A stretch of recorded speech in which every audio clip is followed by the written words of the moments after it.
We're live. Welcome, everyone, and good evening. Welcome back. We are so excited to be joined tonight by two museums ready to face Art Olympics March Madness. Battle for bronze. Tonight is the battle. I'm going to give just a moment here. I see some people joining on Zoom. I hope you're joining us on social media, that you're tuning in, and that you are ready, because tonight is going to be heated.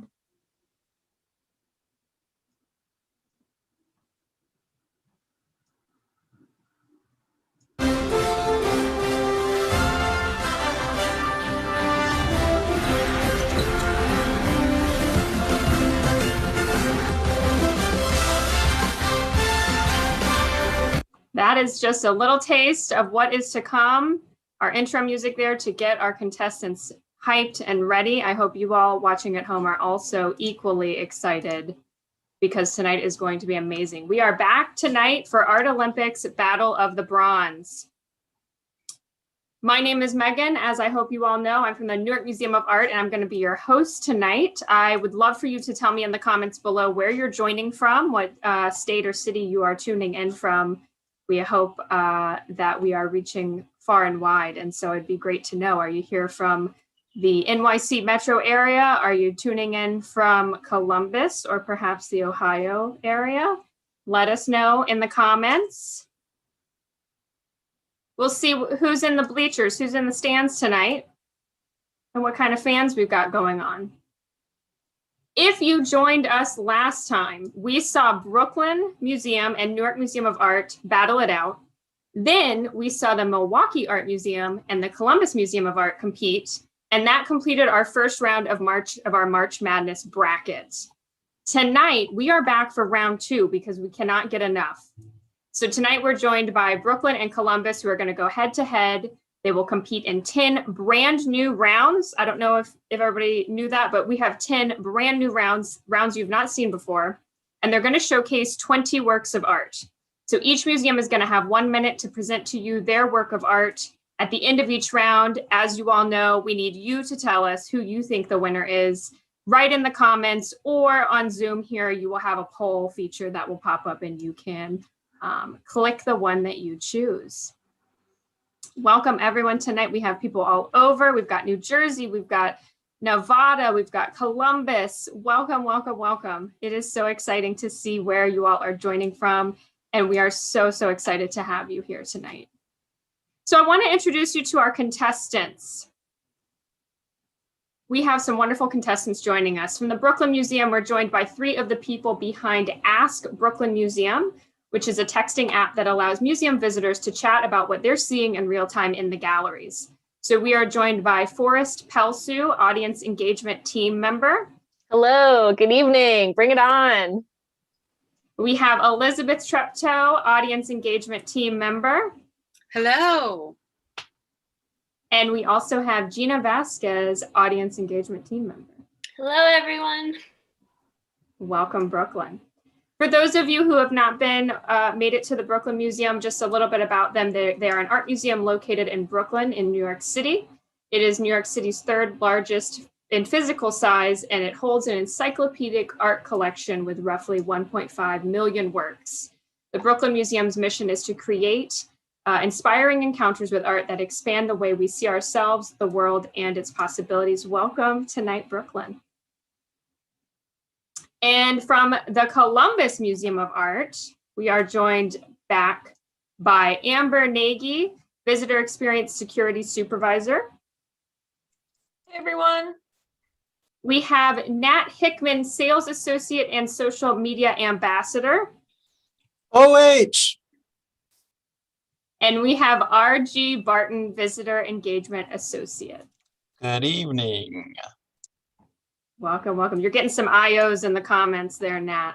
Welcome, Columbus. And for those of you who are not in Ohio or haven't made it to the Columbus Museum of Art, a little bit about the Columbus Museum of Art. It is built for the community by the community.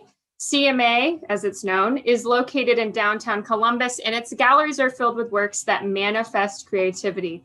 Their collections include outstanding late 19th and early 20th century American and European modern works of art. So welcome, contestants. Welcome back. And tonight we have a game of 3-on-3. All right.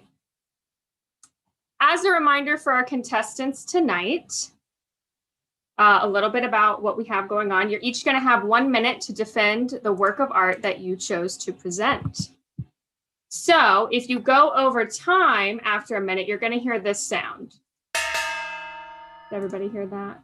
Pretty good. Okay. So if anyone watching did not hear that, just make sure your volume's up a little bit. You'll also get a nice ding after a minute. As I mentioned tonight, we're going to see 10 categories that we have not seen before. We're very excited to be sharing those with you. Once both museums have presented, you all watching at home must decide who the winner is. So you will put in the chat, or you will put in the poll. That's a phrase. You'll put in the chat what it is you think, and then we'll tally it all up. All right. Give me 1 minute here to get us set up. Oh, here we go. So, who is excited for tonight's event? All right, unmute yourself. Let me hear it. Who's going I'm down? excited. Woo! I'm also Woo! Woo! Ready? Yeah. Art. I love it. Okay, well, without further ado, let's let the games begin. For our first round tonight, we have a category called We're All Mad Here. Because let's be real, it is madness. It is absolute madness. That's why it's called March Madness. So presenting first for this category is going to be the Brooklyn Museum. So I'm going to put on the screen here what you see. Get a little taste of what's to come. And we're going to hear first from Gina from the Brooklyn Museum. Now give me 1 minute here, Gina, because I'm having some technical difficulties, as you can imagine. Okay. As you can imagine. Give me 1 second. Apologies. It's got to be complicated. It's like a false start. It's like the false start. Someone moved before we had the buzzer. Another sports term. I love it. Thank you. Give me 1 second. We'll reset our positions. Okay. You guys are too kind to me. Too kind to your lowly host here. Give me just 1 second to pull up everything I need to get, because we got to have these buzzers. And if I don't have my buzzer, then I can't really time you. So here we go. All right. I'm back where I need to be. You all get in position. And I'm going to pull up what we were looking at before. Awesome. Thank you all for bearing with me there. A little sports difficulty. Our first presenter is Gina from the Brooklyn Museum. And Gina, I'm going to go ahead and put 1 minute on the clock whenever you are ready, my friend.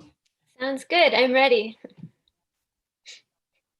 So this head here belongs to one of 4 guardian kings, or Shitenno, who are said to protect the 4 continents that surround the mountain home of Buddha. We don't know which of the 4 kings is represented here, but he does look mad.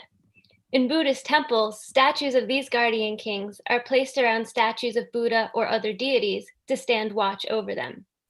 His angry expression was thought to ward off evil and prevent it from entering the inner temple space. You can see his eyes are red and bloodshot. This is because he never even blinks, never resting for a second, always fiercely on guard. Thank you so much. Excellent. Let's hear from our next presenter. We've got RG, who's coming at us from Columbus. I'm going to go ahead and set your timer here, RG, whenever you're ready. Awesome. Thanks, Megan. For this category, we have Street Brawl by Dan Rico, where we see 2 folks absolutely going at it, and as the crowd watches in anticipation. We even have this fellow on the left there who's holding everyone back so they can't interrupt the fight. This is a great fit for this category because the 2 people fighting are clearly very angry at each other, which is the textbook definition of mad. It's also mad in another way, in the way that, the British people say it, like deranged, in the way that everyone there is enabling this fight. And that's what's wrong with our society. What viewers also don't know is that this is actually how the Art Olympics used to pick winners. Everyone would present their choices and they would duke it out in the parking lot. Whoever won got the championship title. Luckily, it's virtual this year, so we can duke it out democratically through the majority voting. Thanks, Megan. Back to you. Thanks, RG. A lot of people don't know that about the history of Art Olympics, so I really appreciate you shedding some light on that. Well, now you've heard from RG and you've heard from Gina. The choice is yours. Will it be Brooklyn's harebrained head or Columbus's boisterous brawl? Lots of decisions. Put in the comments what you think. What do you think?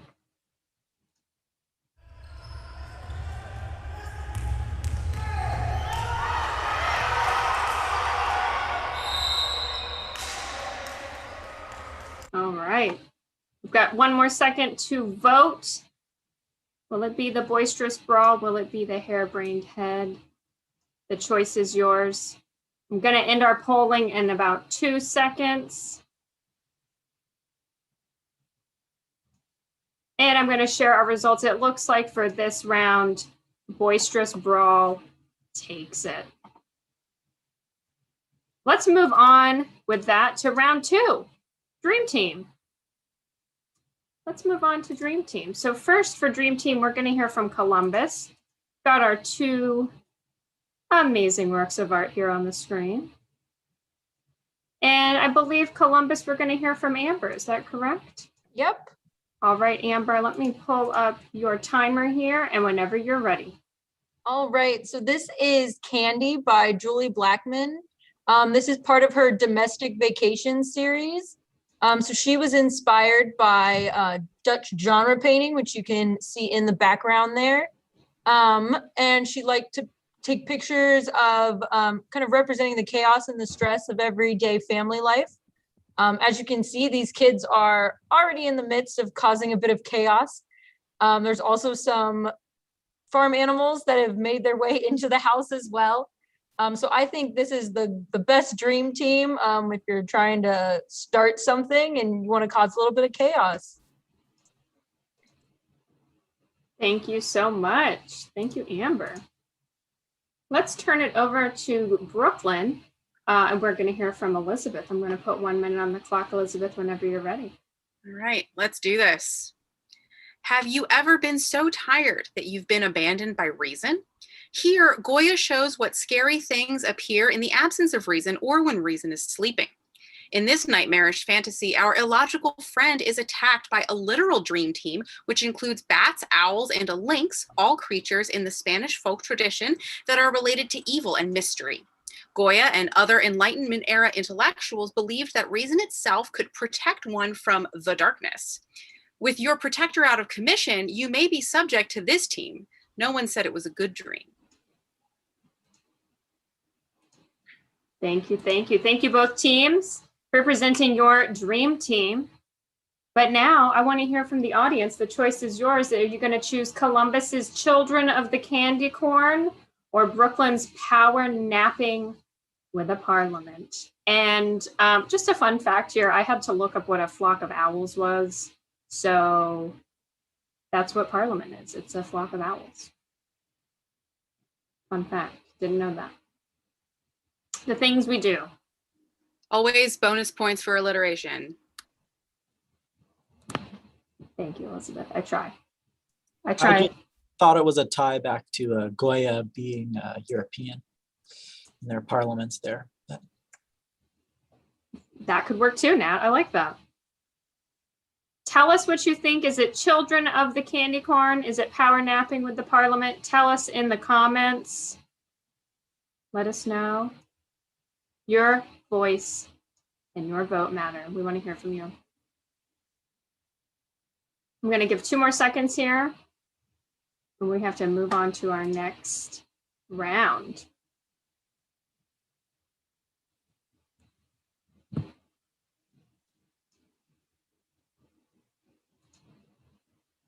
All right, I'm going to share the results. It looks like for this round, children of the candy corn are taking it. Excellent job, both teams. And of course, my computer is not liking me tonight. All right, I'm going to stop sharing there. Everyone can still see everything? Okay, okay. You know, technology can't be simple. It's okay, though. We're going to move on. We're going to persevere. And for this round, our bracket is busted. How many of you all have put together your bracket? You've picked out who you think's going to win, and then like really early on. Anybody? Tell us in the comments. Tell us in the chat. Your bracket, just, you lose it early on. It's frustrating. Hopefully you all do your brackets, you research, you think you know what's going to happen. So here are the two words every year. Diane, I'm so sorry. Every year. Yeah. So, and someone said they don't even, Doris doesn't even try because she knows it's going to get busted right from the get-go. What about you contestants? Anybody do a bracket this year? Often I know too little about what's going on, so I just start picking teams. It's sometimes it's a close your eyes and point. Well, we have our two works up on the screen for this category when your bracket is busted. And first we're going to hear from Brooklyn, and we're going to turn it over to Forrest. I'm going to put 1 minute on the clock for you, Forrest. Okay, great. Here we go. We're going literal on this one. So when your bracket is busted, you give it to the museum. When your bicycle is busted, you bring it to the bicycle rider on a bracket. Before it came to the museum, this sign hung above a Brooklyn motorcycle sales and repair shop that was run by a champion motorcycle racer, Louis Simon. In 1922, when his shop expanded to include bicycles as well as motorcycles, he created his first trade sign. This one was displayed at the storefront, and another similar sign hung inside. Simon was not trained as an artist and made these eye-catching signs out of old crates that he carved, painted, and attached to an electric motor so that the wheel would revolve as if the figure was happily pedaling along. Eventually, the motor wore out, Simon's shop closed, and the busted bracket began a new life as a work of art at the Brooklyn Museum. Thank you, Forrest. Thank you so much, Brooklyn. Okay. Now we're going to hear from Columbus. I'm going to turn it over to RG. Whenever you are ready, RG, I'm going to start the clock. All right, thanks, Megan. So for this category, we have The Window by Marion Greenwood, where we see our subject perched wistfully in the windowsill. They're clearly upset about something. Now, I have never filled out a bracket, let alone had one busted. So I asked my friend, who's really into basketball, for some advice. I said, how do you feel when your bracket is busted? He said, sad. It's bad when that happens. Why did you message me this? Are you pranking me? So I like to imagine what our subject is upset about is that their bracket is indeed busted, and now they're mulling it over, hopeless. Their hopes of winning their March Madness tournament have all but disappeared. Back to you, Megan. Thank you, RG. Thank you both so much for those presentations for when your bracket is busted. And now I need to hear from you all watching at home. Will you choose Brooklyn's bicycling boy or Columbus's window rester? Which do you think best represents when your bracket is busted? This is great, Megan. Actually, we have been referring to this work while we've been working on this as Bicycle Boy. So Bicycle Boy. Yeah. So it is a sign, like it would have been outside of like a like on the storefront. Yeah, kind of sticking out so that people walking by, with their broken bicycle will be like, oh, that's where I can go to take my bicycle. Couple more seconds to cast your vote. Is it the window rester? Is it our bicycling boy?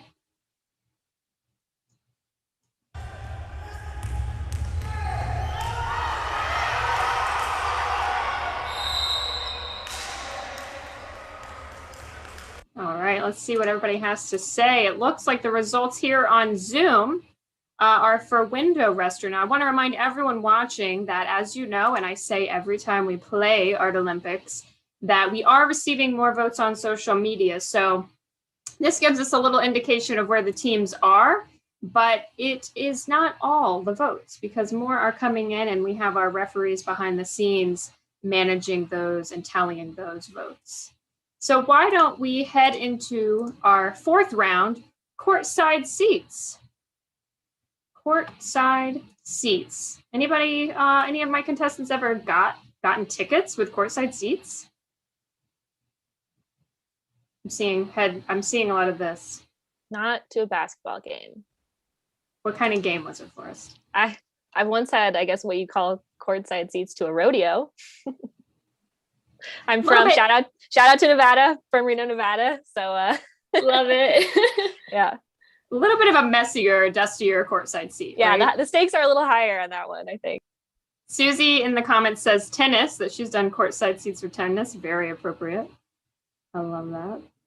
Well, let's see what we're gonna look at for courtside seats. We're gonna hear from Columbus first. It looks like we're gonna hear from RG again. So let me pull up your work here, RG. I'm gonna put 1 minute on the clock and I'm gonna turn it over to you.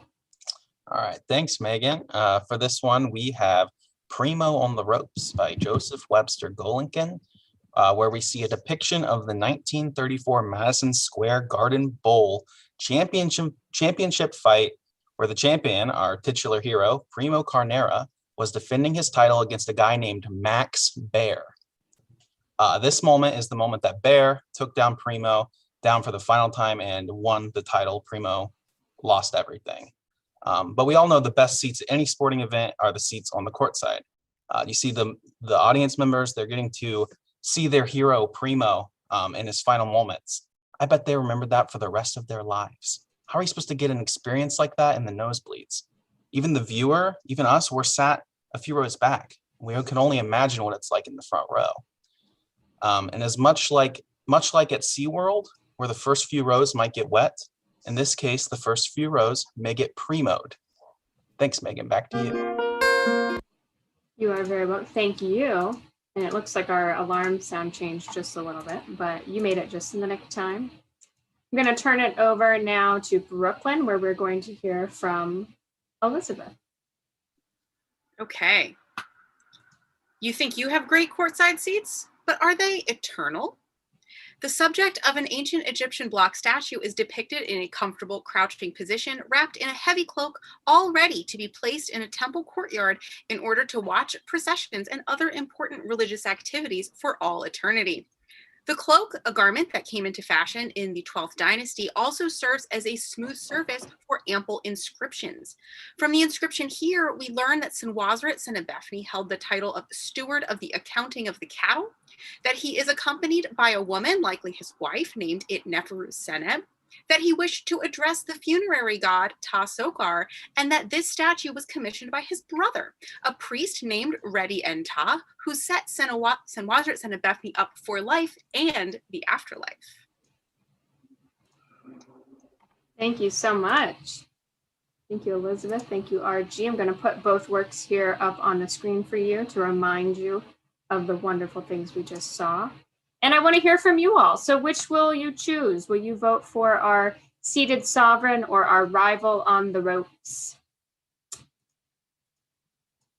Which do you choose? You can use the poll feature here on Zoom. You can also just type it in the comments if you're joining us on social media, and we will count that as well. But we want to hear, what do you think best represents courtside seats? We were excited to see the way that these two works were paired. It kind of like looks like our block statue is watching the excitement of the boxing match. I love that. That's amazing. It is, I think it's very fun with this event to always see these different pairings put together side by side. Yeah, they either create new stories or they sometimes work really well together. It is, yeah, he's enjoying the view. We're going to end our poll here in just 1 second.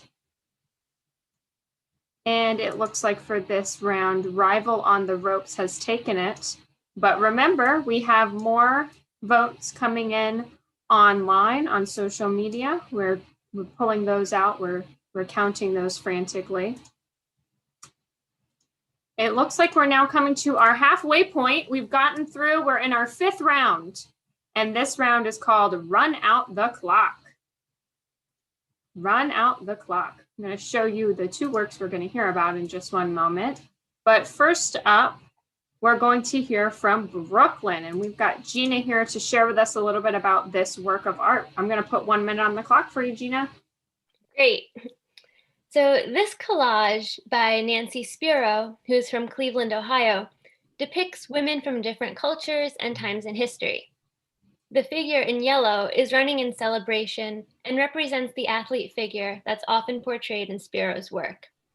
The athletes here are linked to the Greek goddess Artemis, who's a healer of women's pain and protects from the dangers of childbirth, but perhaps is best known as a hunter and goddess of the wilderness.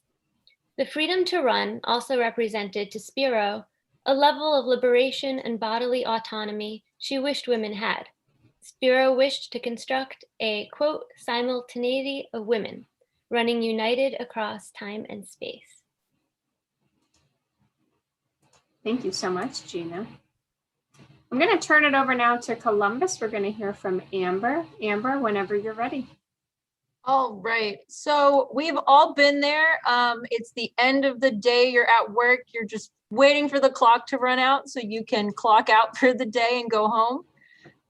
So this piece, Hand Punch 1 by Cameron Rowland, his Hand Punch series depicts a series different businesses that use the Schlag time card machine. So this time card machine uses biometric readings of their employees' hands to make sure people aren't clocking in for other people. You have to be there in order to clock in. This and other pieces of his work really explore the structural racism and inequality prevalent in the US. These machines often only exist in lower income areas, minimum wage places of employment. You can actually see from the sign, there's a warning to all the employees that if they don't remember to punch back in or punch out at the end of the day, they won't be paid at all. So definitely needed to get that time out. Thank you, Amber. We are now going to open it up for voting. Which will you vote for? Will it be Brooklyn's Totem Trotters or Columbus's Historic Hand Punch? And now I'm realizing as you talk about it, Amber, it's not that historic, but to me, a punch clock feels historic. But when you mention the technology behind it, I'm like, this is high tech.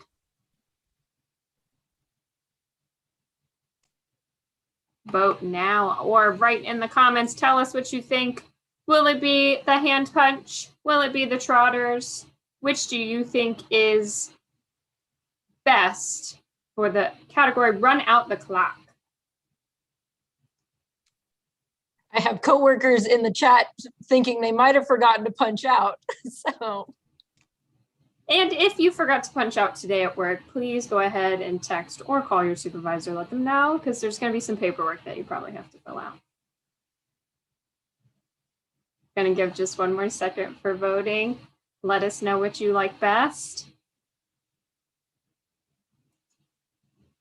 And our results are in for this round, round 5. We are seeing here on Zoom that Run Out the Clock. It looks like the hand punch has taken it. So why don't we move into the second half of our game with round 6, In the Paint. In the Paint. And which one of my contestants wants to elaborate on what this term in the paint means? We know what this term means in the art world. I actually described a little bit in my presentation. So. Okay, and Nat, look at that. It looks like you're going first. Oh my goodness. How appropriate is that? Well, I'm gonna have on the screen here both works just to give everybody a little taste of what's to come. Little taste. And then I'm going to put 1 minute on the clock for you, Nat, whenever you're ready.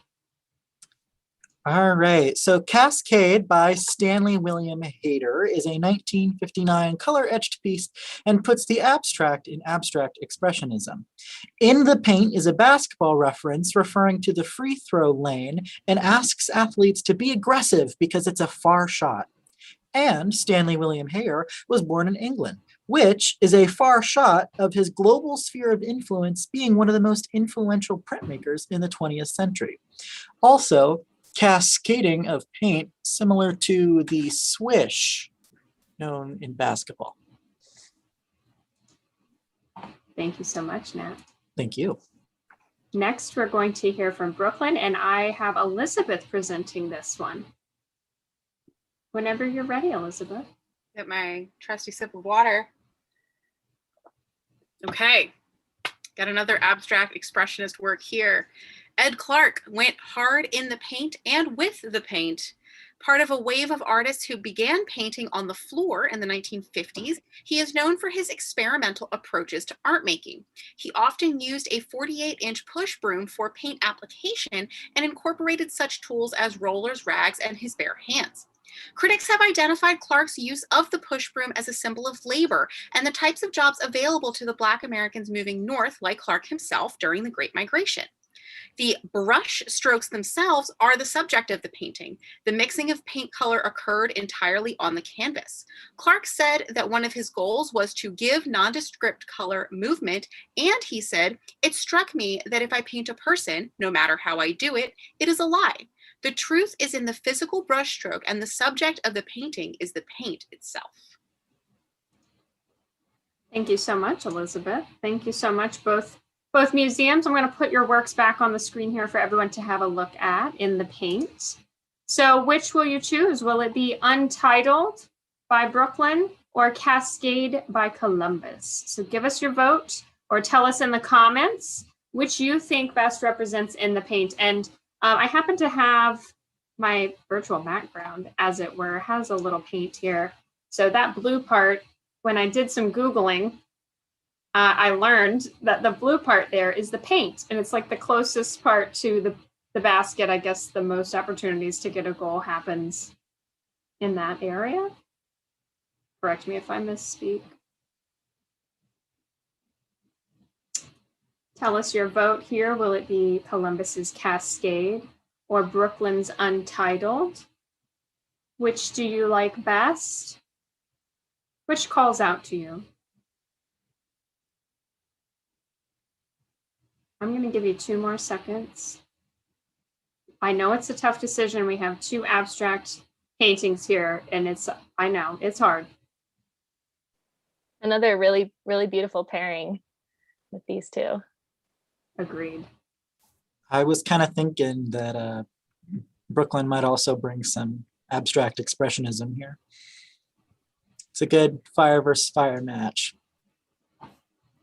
This is a close round. I'm going to share the results here. It looks like Untitled took it by just a hair. So Brooklyn took that round just by a little sliver. Now remember, we are taking votes on our social media platforms. So we'll see if that changes anything, but good work, both teams. We're going to move into round 7. And this round is called Spring Forward. So this is a basketball term, but I think it also feels very appropriate after the weekend that we all had. Anybody still feeling daylight savings time? I will never recover, I think. Permanent damage was done, RG. So for Spring Forward, we're going to hear from Brooklyn first. We have Forrest presenting. I'm going to go ahead and put your work up, and whenever you're ready. Great. So it's spring in Ekoin, and that means it's time for sumo wrestling.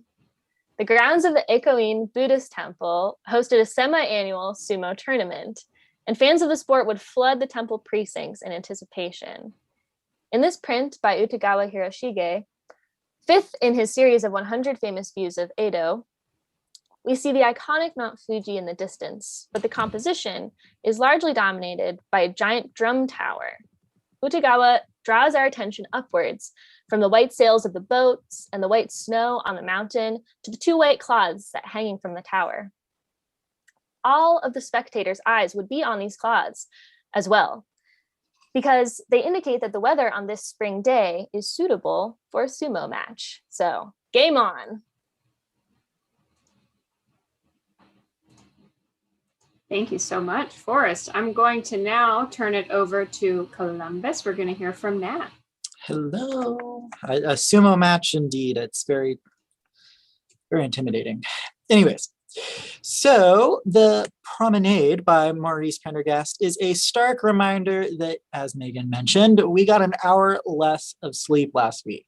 But that's okay because we should feel alive while looking at this beautiful painting. Pendergast made this in 1913. He was also a member of the Eight, who brought American everyday life to the art scene. Pendergast utilized the decorative patterns of color he found in the work of the French Nobby group in his translation of American landscape. Vote this painting to spring us forward into beating Brooklyn, because by goodness, we deserve it. Thank you, Nat. Thank you, Forrest. Excellent job. This round, spring forward.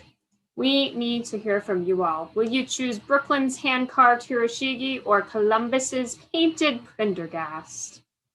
Two contenders here for spring forward. And the chat is very lively tonight. We have some comments here about a paintball tournament, an art paintball tournament that I think plans are being made. I think dates have been chosen, venues are booked. I'm just waiting to hear back to see if everyone's insurance covers it. So, Forrest, I think you're the only one who actually hasn't turned that in. Thank you. Yeah, it's just, I have to find it's like the glasses, my eyes. I'm an art historian. I really need my eyes. I've heard paintball can be a little The sumo wrestling too. Oh, I see. Pick one for us.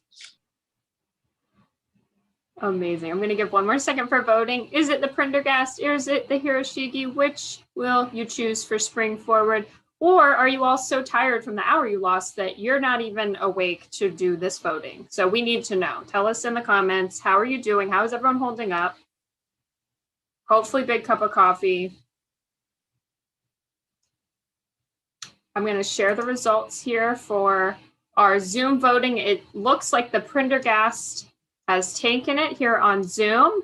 I'll be intrigued to see what our social media channels have to say about these works. Two amazing works here. Let's move into our next round. Round 8, MVP, most valuable player. Most valuable player. We're going to hear from Columbus first this round. I'm going to put them here on the screen so you can have a little look at them. It looks like Doris says no coffee right now. Okay, Doris, I got you. Too late for coffee. We're going to hear from RG, I believe. So I'm going to go ahead and put 1 minute on the clock for you, RG, whenever you're ready. Thanks, Megan. So we have here Elijah Pierce's wood carving of Ohio legend Archie Griffin. For those out-of-state folks, Archie Griffin is college football's only two-time Heisman Trophy winner, and he's supposed to be literally one of the greatest college football players of all time. He played for the Ohio State Buckeyes. The Heisman Trophy goes to the most outstanding player every year, the most valuable player, if you will, and he got it 2 years in a row. I'm pretty sure that makes him the most mostest valuable player, working on it. Also, the artist, Elijah Pierce, is a world-renowned wood carver who wooed one of his wives by carving little wood animals for her. So we really have two MVPs here. Thanks, Megan. Thanks, RG. And next, we're going to hear from Brooklyn. We're going to hear from Forrest again. You ready, Forrest? I'm ready. This is Dawn Staley. She is the MVP of our Art Olympics team and the only one who has been in the actual Olympics. As an athlete, Staley and the U.S. women's national basketball team won gold 3 Olympic Games in a row, 1996, 2000, 2004.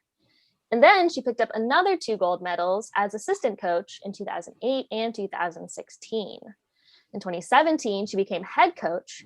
And just a year later, she had already proved her greatness once again, earning her the 2018 USA Basketball National Coach of the Year award. His portrait of Staley is part of a series by photographer Timothy Greenfield Sanders titled The Blacklist Project, a compilation of photographs and filmed interviews with prominent Black Americans. Along with Staley, the project also includes other MVPs such as Serena Williams and Kareem Abdul-Jabbar. In her portrait, Staley exudes confidence and power. She knows she's the MVP. Thank you, Forrest. Thank you, both teams. That was our round most valuable player, but I want to know, who do you all think the MVP of this round is? Will you choose Columbus's Archie Griffin or Brooklyn's Dawn Staley? And the chat and the comments are very lively tonight. We have a guest with us who shared dessert with Archie Griffin. Looks like Gemma. I believe I'm saying your name correctly. Gemma shared a dessert with Archie once, yellow cake with vanilla icing. I think the one of the MVPs here is the Stephen Highland and also the closed captioning company. Thank you for making everything incredibly accessible. Appreciation from me. Oh, that was very kind, Nat. Yes, those behind the scenes who are making this accessible, Stephen, who is our referee, who is graciously counting up all of those votes online. They're the real MVPs. I am going to give one more second for voting. Is it Dawn Staley? Is it Archie Griffin? Here on Zoom, we have some Archie fans. We have some Archie fans, but that was a close round. Very, very close. So we're going to see what everyone says on social media. But we're going to move right on into our next round. Three-pointer. Three-pointer. Who wants to tell us what a three-pointer is? For those of us who, I know what it is, but in case there just happens to be somebody, watching from home who's like, oh, that's a three-pointer. I think you can see in Megan's background, you can see the white line that goes pretty far out around the hoop. If a player shoots from behind that line and they make the basket, they actually get 3 points instead of the usual 2. Okay. See, I knew that, Amber, but I'm really glad that you clarified that for those who might have forgotten. So for this round, we're going to see these two amazing works that are up on the screen for three-pointer. And first, we're going to hear from Brooklyn. We're going to hear from Gina. So Gina, I'm going to put your work up here, and whenever you're ready, you go ahead. Sounds good. It might be the most common question we get from visitors about the dinner party. Why is the table shaped like a triangle? The 3-point shape was selected for a few reasons, not the least of which being that the triangle may be the most ancient symbol of the feminine in Western art, dating all the way back to Neolithic times. The equilateral triangle design ensures that there is no head of the table, so no position is above another. Each side features 13 place settings for a total of 39 women from throughout Western history, represented in embroidery and porcelain, materials often associated with women's work rather than fine art. A triangle also appears at each corner of the table and on the place settings, as well as on the banners hanging at the installation's entryway, like this one on the left. It also includes a line from a poem by artist Judy Chicago that reads, "And she made for them a sign to see," a 3-point sign, as it were. Thank you so much, Gina. Next, we're going to hear from Columbus, and I believe we have Nat again. Nat again. That sounds like a new name for you, Nat again. Sorry, Nat once again. Oh, I mean, I feel like Nat again would be like a cute name if I had like a fedora, maybe. Yeah, I like that. Anyhow, so this is a 3-pointer, quite literally because of the toes, but this is also by an unknown artist. So I would expect to have a lot of research that I would do on a lot of these, but because it's an unknown artist, we know that it's an early 20th century gelatin silver print. I will also say that perhaps these women are stretching, but they also might be impersonating the Loch Ness Monster. And tomorrow is St. Patrick's Day. And as you see their feet pointed upward, they look a little bit like the Loch Ness Monster. This photo was consensually taken, and the artist compositionally set the women against the sky and beach. You have to imagine that they're practicing some type of maybe synchronated swimming routine, maybe, or some namaste sort of deal. Thank you so much. Thank you, Nat. All right, we've got both works here up on the screen. Which will you choose? Will it be Brooklyn's Triangle Table or Columbus's Beach Babes? And we have a question in the chat, Gina, about the triangle table, which is not the proper name for it, I'm sure, but is what I'm calling it. The dinner party. The dinner party. Is it on view all the time? We have Francis wanting to know that, is it always on view? Yes, usually it is. It's installed there permanently. So unless there's like an exhibition being installed around it, it is always there and always on view.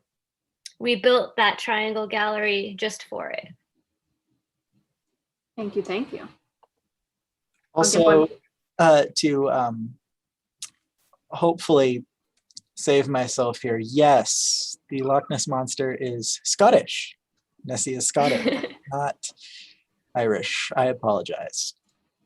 That's okay. When you're on a beach or a body of water, what can you think of wherever you are but Loch Ness Monster?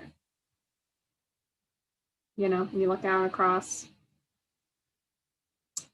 We've got some lively comments in the chat. People are expressing their favorites, but I want to hear from you all. Vote on the polls. Write in the comments. Let us know. Is it Beach Babes? Is it Triangle Table? You have one more second to get in your vote. Don't miss out. I do also love this idea that the Loch Ness Monster is actually women swimming under the water holding their leg up. Sounds good. I don't think I'm wrong. I think that that's exactly right. I also think that the triangle table was stolen directly from the Midsummer set, because that looks like the table from Midsummer. I would have to say that because it's from 1976, that Midsummer may have stolen actually. That maybe the director visited the Brooklyn Museum and was inspired by this installation. There's a little mystery there, a little intrigue. Which came first, the Midsummer or the Triangle Table? The dinner party. I apologize. I get these alliterations in my head and I can't get them out.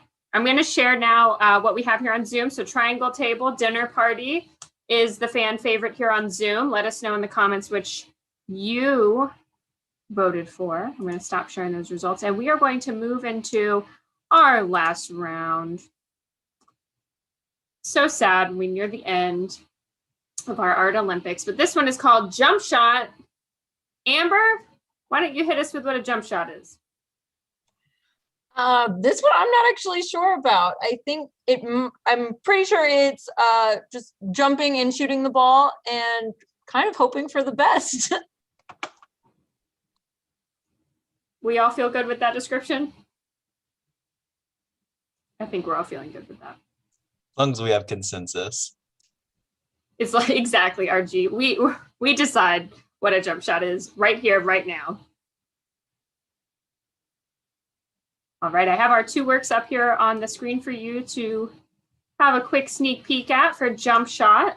But we're going to hear first from Columbus, and we're going to hear from Amber. So Amber, let me get my little chat window out of the way. Apologies. There we go. So now we've got your hair up here on the screen whenever you're ready. All right, so this is Barry Flanagan's Hair, Ball, and Claw.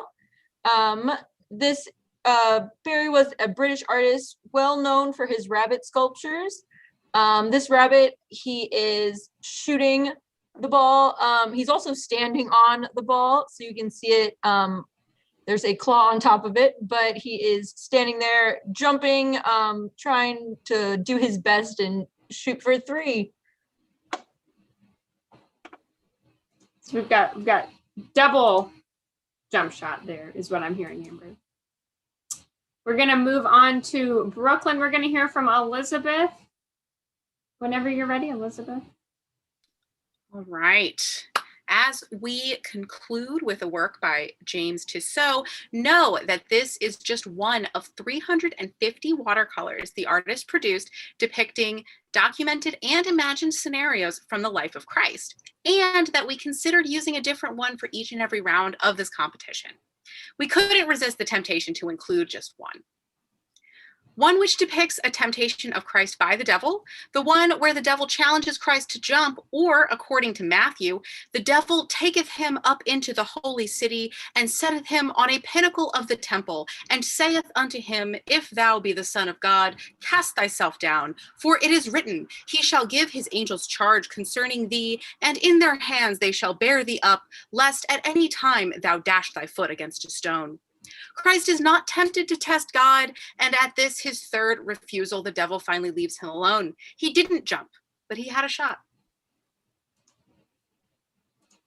Thank you, Elizabeth. Thank you, both teams, for presenting Jump Shot.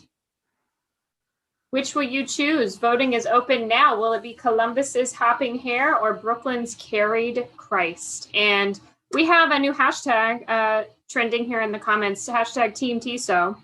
So we also have one comment here that both are creepy and they don't want to choose. So I apologize, contestants, but our viewers have spoken. Both are creepy. We did determine that if you overlaid these two images, the bunny would be carrying Jesus. Yes. Please. Can we do a mashup? Can we do Christ being carried by a hare? Well, Easter is coming up. So Perfect. Kayla says, yes, please, mashup. Get your votes in, everyone. Is it Carried Christ? Is it our Hopping Hare? No wrong answers. Just choose one, unless you're too creeped out. Like I think someone in the chat did point out the hare lives in the garden here at the museum, so we often don't have to see it. He's not in the museum haunting us all throughout the day.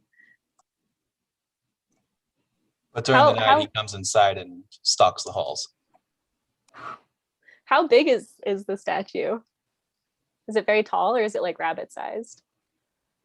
It is quite large. Let me see, it is. I'm seeing in the chat, everyone's just like very big. 132 inches tall. So it's got quite a bit of height on it. Wow. That's like twice as many inches as me. Or more than twice as many inches as me. It's a lot of inches. We actually, I think where the picture is taken is now our Chihuly skull, one of our Chihuly chandeliers, and the bunny looks to be about as big as the chandelier is. Someone also commented that the hair gives them Donnie Darko vibes, which I see that. I'm going to share here in Zoom for this round what our results are. Right now we have the Hopping Hare coming in as the winner for this round. I'm going to stop that. What a wonderful game. What? Okay, we've got to do a bonus round, you guys. So for our bonus round here, for our last promise, for real, last round, we're going to do underdog. So check out these pooches here on the screen. Get a little sneak peek of what we're going to hear about. Why don't you pause and take a look at these pooches? See what I did there? We're going to hear first from Brooklyn, and we're going to hear from Forrest. So whenever you're ready, Forrest. Okay, put me in, coach. Last round, here we go.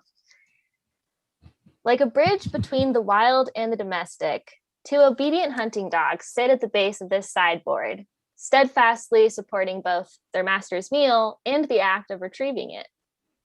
Sideboards were placed in a dining room and used to hold serving dishes between courses of the meal. During the 19th century, it was trendy for these sideboards to feature elaborate carvings of game animals in a style the design historian Kenneth Ames calls death in the dining room. Ames notes the seemingly counterintuitive combination of painstakingly proper Victorian dinner etiquette with imagery like the limp bundle of dead animals, here a rabbit and a squirrel, that are carved in the upper center of this work. The dogs to be seen as a representation of man's dominion over nature, part of the animal kingdom that has been brought inside and tamed. Or they could be seen as two very good boys waiting patiently for their next round of zoomies.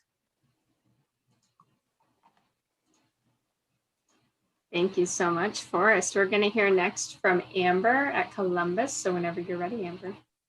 All right, so this piece is by Norman Rockwell, who was well known for depicting American culture.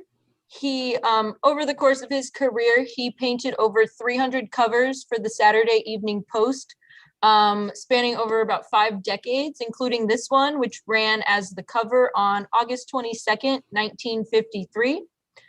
In this piece, he used his son Peter and some of his classmates as his models. And the idea from the painting actually comes from his son's memories working at a soda shop during the summer. So you see, you've got the soda jerk is flirting with these girls at the counter. You have a young man in the background who does not look very pleased at what's going on. And one of the girls has even brought her dog into the soda shop, and he's got his own seat, and he's just sitting there waiting, hoping someone might give him a treat before the end of the night.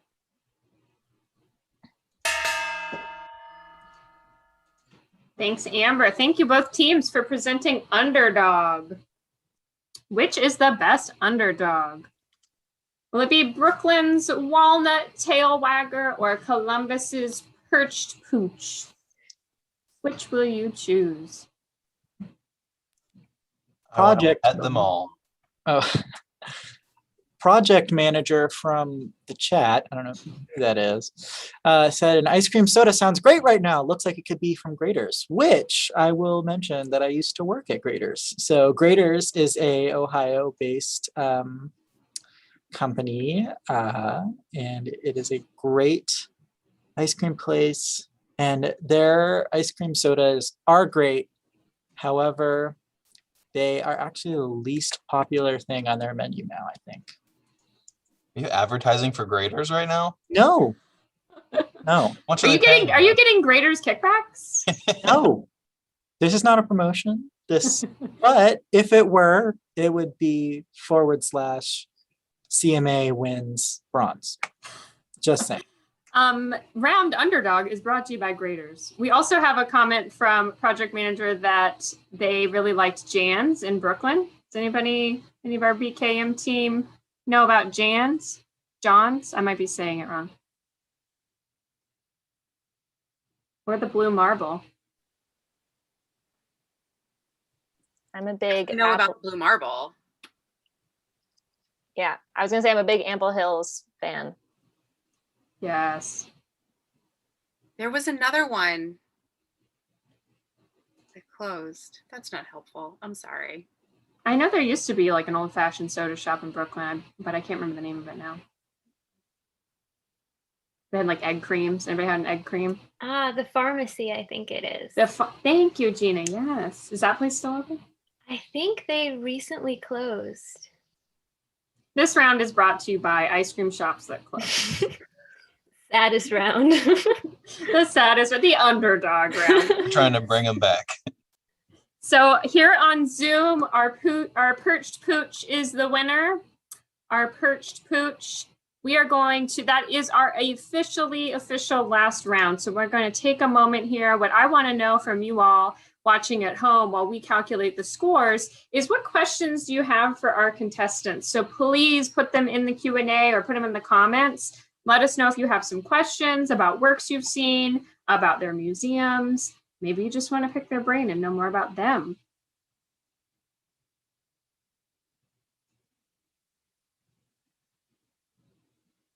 Ben's given us some good office quotes in the chat, which I'm embarrassed to admit to you all how long I looked for a Stanley Hudson quote for Run Out the Clock from The Office when he tells Ryan that it is a run out the clock situation. And it's embarrassing how long I looked for that before I finally said, you know what, I have other work to do today. I've definitely ended up down some like office gifts, black holes, rabbit holes. Diane wants to know what your favorite piece at your museum is. Anybody want to go first on that? For me, it's we have a Renaissance piece done by Artemisia Gentileschi. It's Bathsheba After the Bath.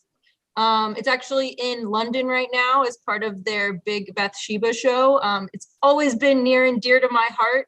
She's a great artist and great representation of women in that period. So.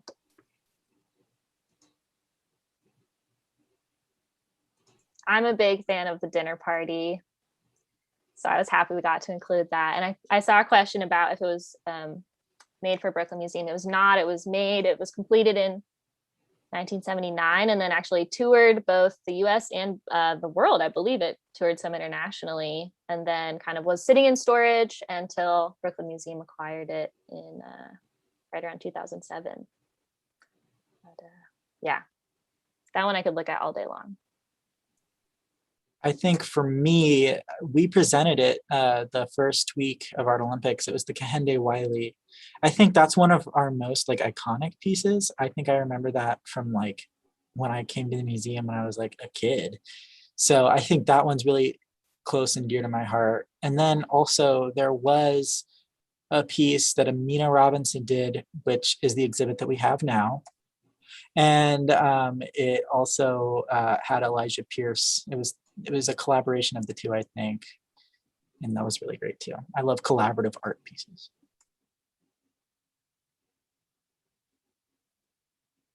RG put his in the chat. So if you're on Zoom, you can see his is the Bellows, and he's got a little Wikimedia link so you can have a peek at it. Francis wants to know, do you all think that Museum Olympics is just the greatest thing ever? Of course. I think that it needs to turn into a real life thing because I want to travel. So you need to end up being like, okay, Columbus versus Tokyo or something like that. And we'll go, no problem.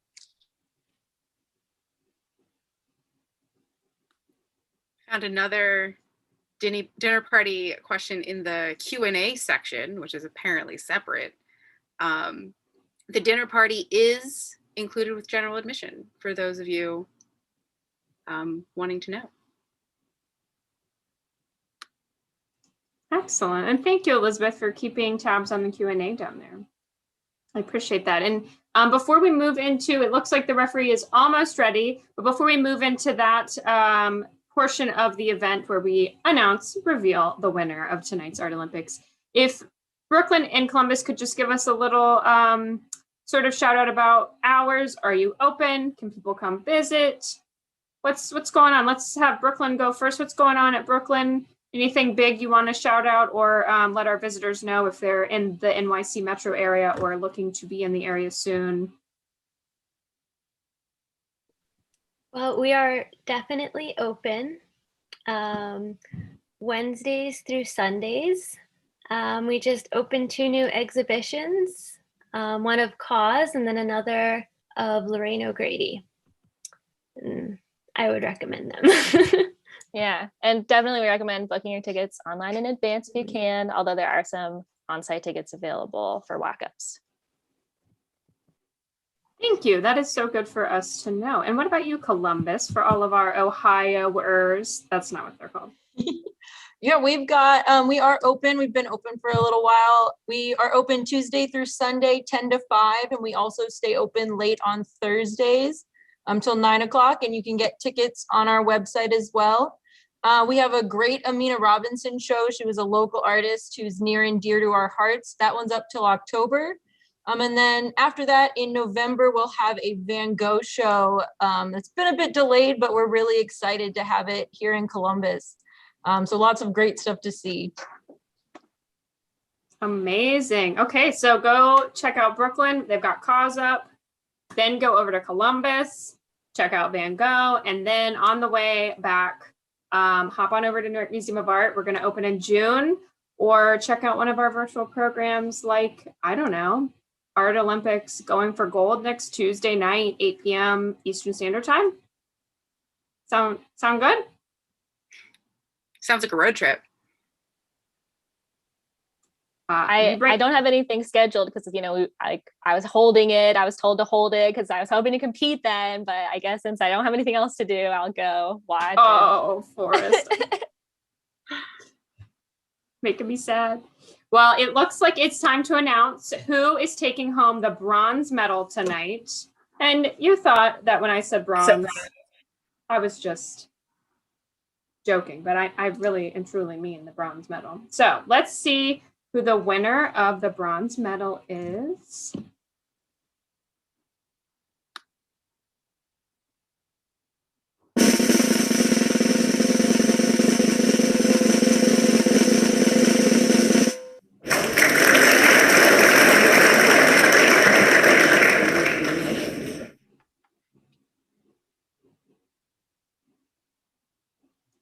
Columbus. Woo!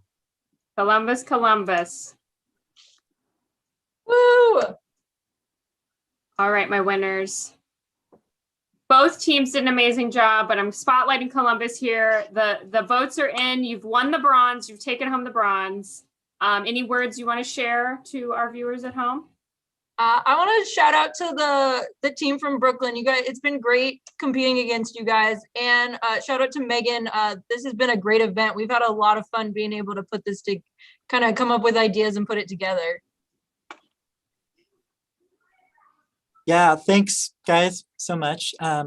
This is something that has brought our team closer within the museum. So not only is this like an external like hug, it's also like an internal hug. So like that sounds so weird, but we love it. Like it has brought everyone closer here. And so thank you. And of course, thank you, Brooklyn. Thank you, Closed Caption. Thank you, Stephen Highland.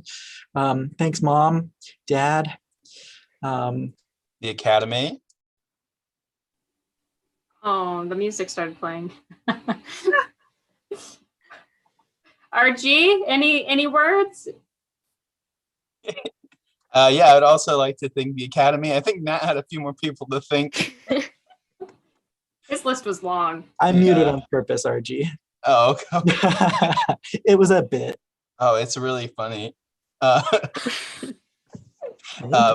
Thanks for having us. It's been great.